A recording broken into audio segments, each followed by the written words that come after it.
Então, estou muito feliz de saber que você está aqui até agora. Você tem acompanhado já. Hoje nós estamos indo para o 7º vídeo. Estamos perseguindo uma história relacionada com o plano da redenção, o grande plano. Bem-vindo e vamos continuar.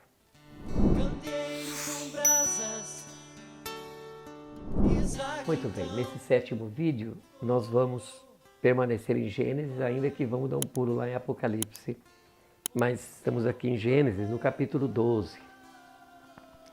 Gênesis, no capítulo 12, começa no capítulo 12 uma história dos patriarcas.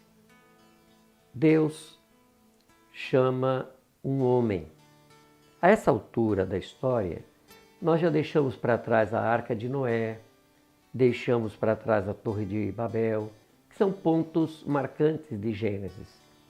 Pode ser que a gente grave mais tarde, para não dar muito volume nessa sequência, nessa série. E aqui Deus chama um homem. Ele era um homem comum. Ele era semita, descendente de Sem, filho de Noé, que era da linhagem de Sete, filho de Adão. E esse homem, segundo a história, ele vivia no meio do seu povo, lá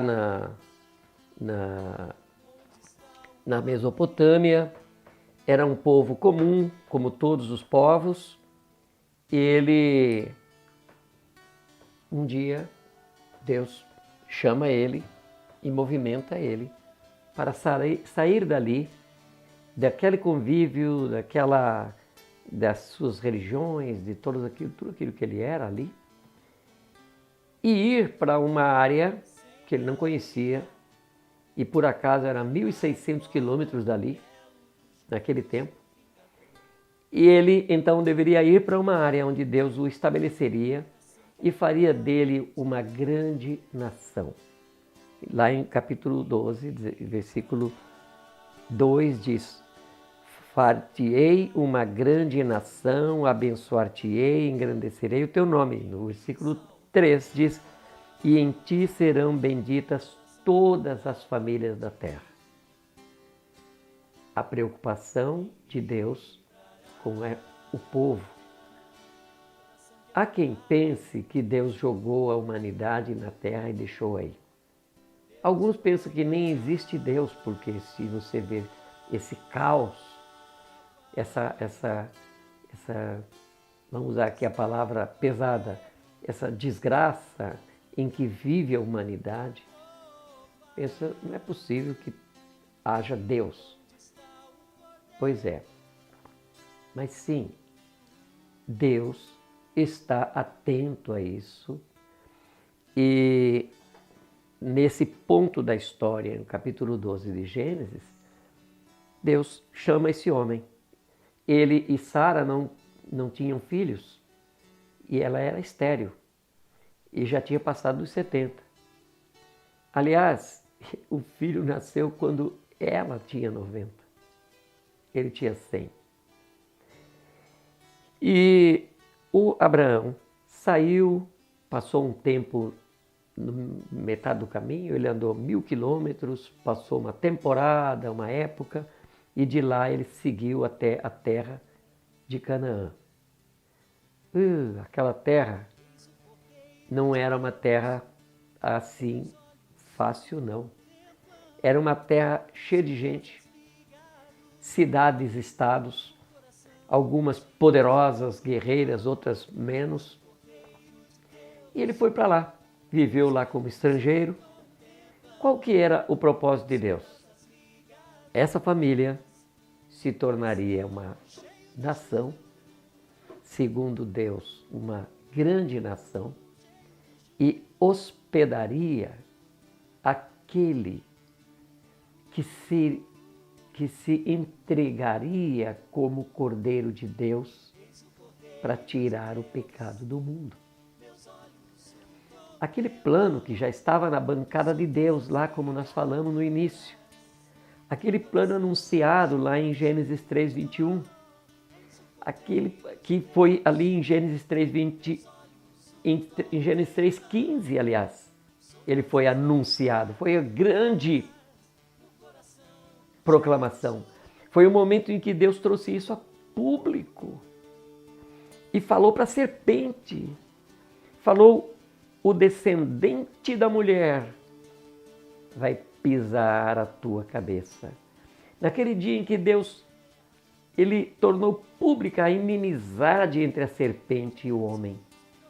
Porque a serpente, ela está puxando para outro lado, para desonrar Deus, para desacreditar Deus, para atrair o homem, a fim de torná-lo sujeito a si, à serpente, e não amigo de Deus, e não obediente a Deus.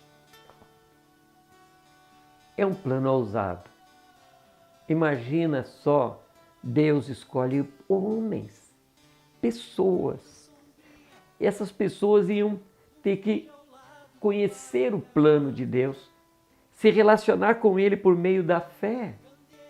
Porque não é assim que Deus estava aparecendo para todo mundo. Ele nem vai fazer isso, porque se Deus aparece para você, você está complicado, porque agora você... Não, Deus, não apareça não. Eu prefiro me relacionar com a sua pessoa pela fé. Aliás, esse é o caminho que Deus estabeleceu. Lá no Éden, o homem também estava se relacionando pela fé, ainda que Deus se manifestasse para eles.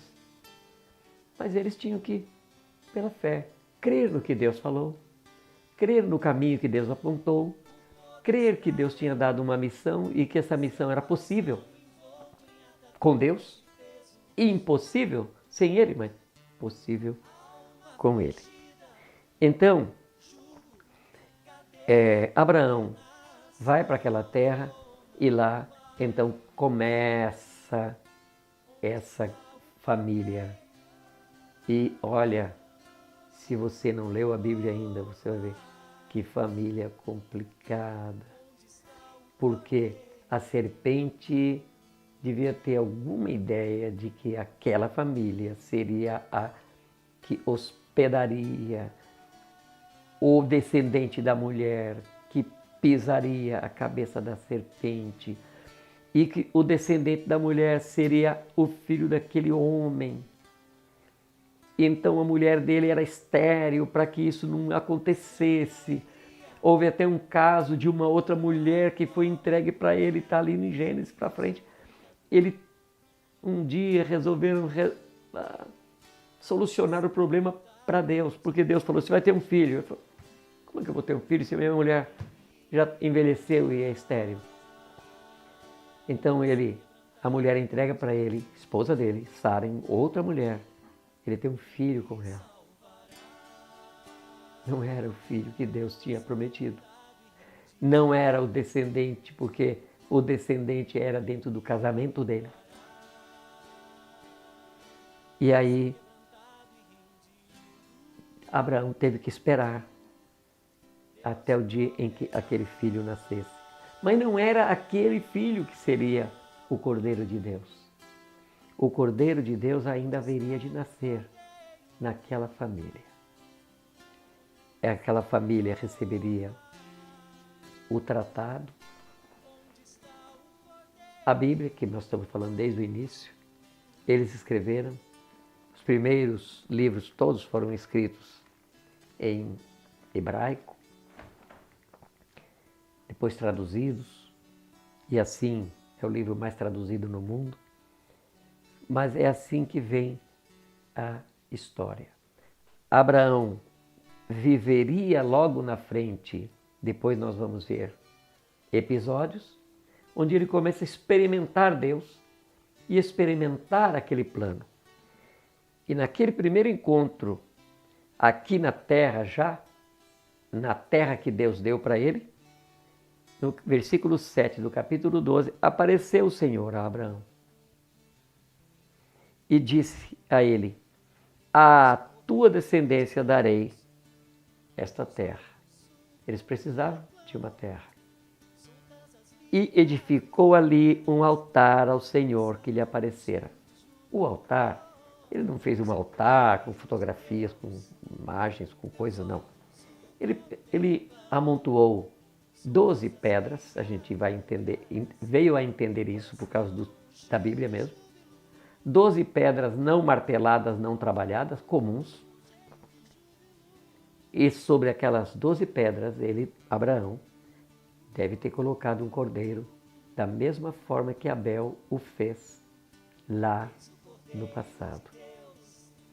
Porque Abraão, pela fé, entendeu que ele não tinha nada para oferecer.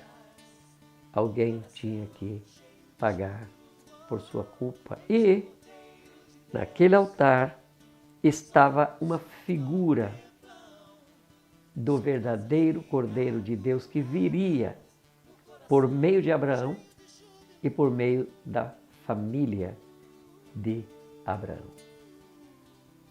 Acho que dá para a gente parar por aqui hoje e nos vemos no próximo vídeo então.